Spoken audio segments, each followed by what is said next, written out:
ಈ ಫೋಟೋ ಮತ್ತು video viral ಆಗ್ತಾ ಇದ್ದಂತೆ ಈಗ ತನಿಖೆಗೆ ಆದೇಶವನ್ನ ಮಾಡಿದ್ದಾರೆ. ಪ್ರತಿ ಬಾರಿಯೂ ಇಂಥದ್ದೊಂದು ಬರುತ್ತೆ, ಅವಾಗ ತನಿಖೆಗೆ ಆದೇಶವನ್ನ ಮಾಡ್ತಾರೆ.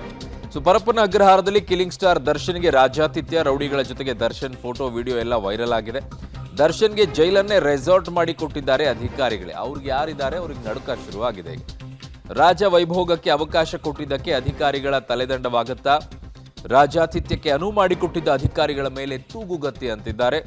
ಆಂತರಿಕ ತನಿಖೆಗೆ ಕಾರಾಗೃಹ ಡಿಜಿ ಮಾಲಿನಿ ಕೃಷ್ಣಮೂರ್ತಿ ಅವರ ಆದೇಶವನ್ನ ಹೊರಡಿಸಿದ್ದಾರೆ. ತಪ್ಪು ನಡೆದಿದ್ರೆ ಅಥವಾ ಅಂತವರ ವಿರುದ್ಧ ಕಠಿಣ ಕ್ರಮ ಅಂತ ಡಿಜಿ ಮೇಡಮ್ ಅವರು ಹೇಳಿದ್ದಾರೆ.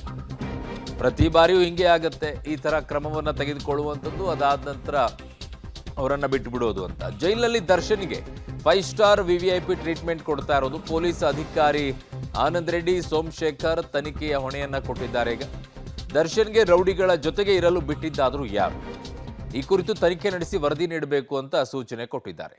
ಜೈಲಿಗೆ ತೆರಳಿ ಪರಿಶೀಲನೆ ನಡೆಸಿ ವರದಿ ಕೊಡಬೇಕು. ಜೈಲಿಗೆ ಭೇಟಿ ನೀಡಿ ವಿಚಾರಣೆಯನ್ನ ಈಗ ಅಧಿಕಾರಿಗಳು ನಡೆಸ್ತಾರೆ. ಸಿಸಿಟಿವಿ ಪರಿಶೀಲನೆಯನ್ನ ಮಾಡ್ತಾರೆ.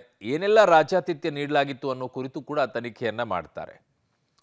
ರಾಜ ವೈಭೋಗ ಅಂತೂ ಈಗ ಸಿಗ್ತಾ ಇರುವಂಥದ್ದು ಫೋಟೋ ವಿಡಿಯೋದಲ್ಲಂತೂ ಸಿಗ್ತಾ ಇದೆ. ಜೈಲನ್ನೇ ರೆಸಾರ್ಟ್ ಮಾಡಿಕೊಂಡಿದ್ದು ಕಿಲ್ಲಿಂಗ್ ಸ್ಟಾರ್ ದರ್ಶನ್.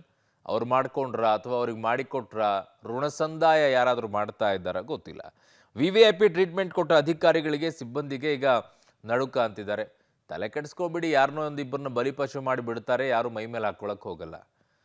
ರಾಜ್ಯಾತಿಥ್ಯಕ್ಕೆ ಅನುವು ಮಾಡಿಕೊಟ್ಟ ಅಧಿಕಾರಿಗಳ ಮೇಲೆ ತೂಗುಗತಿ. 5 ಸ್ಟಾರ್ ವ್ಯವಸ್ಥೆ ಮಾಡಿಕೊಟ್ಟ ಜೈಲು ಸಿಬ್ಬಂದಿ ಪತ್ತೆಗೆ ಈಗ ಮುಂದಾಗಿದ್ದಾರೆ. ಆಂತರಿಕ ತನಿಖೆಗೆ ಕಾರಾಗೃಹ ಡಿಜಿ ಮಾಲಿನಿ ಕೃಷ್ಣಮೂರ್ತಿ ಅವರು ಆದೇಶ ಹೊರಡಿಸಿದ್ದಾರೆ.